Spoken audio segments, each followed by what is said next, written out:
கேள்வி மூலமாக எழுப்பதற்காக வினாக்கள் கொடுக்கப்பட்டு கிட்டத்தட்ட 93 நாட்கள் ஆகிவிட்டது. பதில்கள் வரவில்லை. துறையின் சார்பாக அந்த பதில்கள் விரைந்து வருவதற்கும் அமைச்சர் அனைவரும் அதற்காக முன்னுரிமை வழங்கி அந்த நடவடிக்கையை நாங்கள் மேற்கொள்வோம். 2021 கொடுத்த கேள்விக்கு 2025 வரைக்கும் கூட பதில் வராத நிகழ்வுலாம் நிறைய எடுத்து வச்சிருக்கேன். இந்த அரசு ஆட்சி பொறுப்புக்கு வந்து இன்றோடு 103 நாட்கள் ஆகிவிட்டது. நம்முடைய உறுப்பினர்கள் எல்லாம் கிட்டத்தட்ட 227 தொகுதியை சார்ந்த உறுப்பினர்கள் எல்லாம் அந்தந்த தொகுதியுடைய மக்களுடைய அடிப்படை தேவைகளை, பிரச்சனைகளை இங்கே கேள்வி மூலமாக எழுப்பதற்காக வினாக்கள் கொடுக்கப்பட்டு கிட்டத்தட்ட 93 நாட்கள் ஆகிவிட்டது. 93 நாட்கள் ஆகிவிட்டது. நம்முடைய சட்டப்பேரவை விதி 45 படி கேள்வி பதில் எப்படி நம்ம அது அவைத்தலைவர் நல்லா தெரியும். உறுப்பினர்கள் இந்த பேரவைக்கு வினாக்களை கொடுத்து 15 நாட்களுக்குள்ளாக அது அனுமதிக்கப்பட்டு சம்பந்தப்பட்ட துறைகளுக்கு அனுப்பப்பட வேண்டும். அனுப்பப்பட்ட துறைகளிலிருந்து துறை அதிகாரிகள் மூலமாக அல்லது அமைச்சர்கள் மூலமாக 42 நாட்களுக்குள்ளாக பேரவைக்கு வர வேண்டும். பேரவை தலைவர்கள் அனுமதித்து 42 நாட்களுக்குள்ளாக வினாப்பட்டியல் சேர்க்கப்பட வேண்டும்.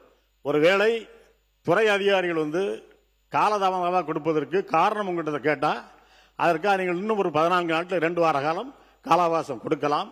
அந்த காலாவாசத்திற்கு அப்புறமா அந்த பதில் வரலன்னு சொன்னால் நீங்கள் அதை வினாப்பட்டியல் சேர்த்து இந்த அவையிலே உறுப்பினர் கேள்வி எழுப்பதற்கான அனுமதியை வழங்க வேண்டும். அதான் விதி 45 சொல்லுது. ஆனால் இன்னைக்கு 93 நாள் ஆயிட்டது. இதுவரைக்கும் அந்த கேள்விக்கான பதில்கள் வரவில்லை என்று நீங்களும் 2 தடவை இங்கே பதிவு செய்து விட்டீர்கள். எனவே இந்த அமைச்சருடைய அதிகாரியுடைய மெத்தன போக்கால் இன்றைக்கு மக்களுடைய பிரச்சனை பின்னுக்கு தள்ளப்படுகின்றது. 234 தொகுதியில் உள்ள மக்களுடைய அடிப்படையில் கிட்டத்தட்ட 10,000க்கும் மேற்பட்ட கேள்விகள் இன்றைக்கு பேரவை கொடுக்கப்பட்டிருக்கின்றது. ஆனால் இன்றைக்கு அவைக்கு எடுக்கப்படாது. இன்னும் 8 நாள் தான் இருக்கு அவை. இப்போ 10 கேள்வி எடுத்தாலும் 80 கேள்வி தான் உங்களால் எடுக்க முடியும். எனவே யார் இது காலதாமம் அனுப்பியிருக்கிறார்கள், குறிப்பிட்ட கால வரைக்குள் யார் அனுப்பவில்லையோ அவர்களுக்கு அவைத்தலைவர் அவர்கள் ஒரு நோட்டீஸ் அனுப்பி விளக்கம் கேட்டு அந்த விளக்கம் திருப்தி அளிக்கவில்லை என்று சொன்னால் எங்களுக்கு சொல்லுங்கள், நாங்கள் உரிமை மீறல் பிரச்சனையை கொடுக்கிறோம். இது இந்த அவையை பேரவையுடைய விதியை மீறக்கூடியதாகும். மாண்பு ஆஸ்டின் அவர்கள் இங்கே சொல்லுகிற போது விதிகளை காட்டி நீங்கள் உடனடியாக 45 நாட்களுக்குள்ளே அதனுடைய பதில்கள் அளிக்கப்பட வேண்டும் என்று சொன்னார்கள்.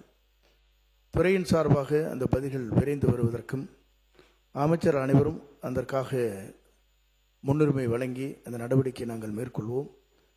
ஆகவே மாண்புமிகு பேரவைத் தலைவர் அவர்களுடைய இடத்திலே எடுத்து வைக்கிற இந்த கோரிக்கை நாங்களும் அதை உடனடியாக நிறைவேற்றுவதற்கு முன்னின்று அந்த பணிகளை ஆற்றும். மாண்பு உறுப்பினர் திரு ஆஸ்டின் அவர்கள் சொன்ன அந்த கருத்து மாண்புமிகு அவை முன்னவர் அவர் சரியான விளக்கம் கொடுத்திருக்கிறார்கள். இந்த கேள்விக்கு வந்து அரசு இந்த தாமதமாக அப்படின்னு நீங்கள் சொன்னீங்க, 3 மாதம் ரொம்ப ஒன்று சொல்லட்டுமா? என்கிட்ட எல்லா இந்த கேள்வி வினாக்கள் விடைகளை பற்றியெல்லாம் எடுத்து எல்லாத்தையும் நான் ஆய்வு செய்து பார்த்தேன். உடனே நீங்கள் முந்தைய அப்படின்னு ஆரம்பித்தா முந்தையன்னா என்னென்ன பயந்துடாதீங்க. நம்ம 2021 கொடுத்த கேள்விக்கு 2025 வரைக்கும் கூட பதில் வராத நிகழ்வுலாம் நிறைய எடுத்து வச்சிருக்கேன். இருங்க, இப்போது இருப்பவர்கள் எல்லாம் புதிய உறுப்பினர்கள். அதில் சில கேள்விகளுக்கு தாமதமாகத்தான் பதில் வந்து கொண்டிருக்கிறது. இப்போது வரிசைப்படுத்தி வகைப்படுத்தி பார்த்து ஏறத்தாழ ஒரு 50 கேள்விகளுக்கு பதில் வந்து விட்டது. ஆனால் ஒரே துறையிடமிருந்து நிறைய பதில் வந்து ஒரே துறையை சார்ந்தே கேள்வி பதில் இருக்கக்கூடாது என்பதற்காக ஒரு 5 கேள்விகளாவது 2 நாட்களுக்குள்ளாக அதை வைக்கலாம் என்று நான் அலுவலகத்திற்கு குறிப்பு அனுப்பியிருக்கிறேன்.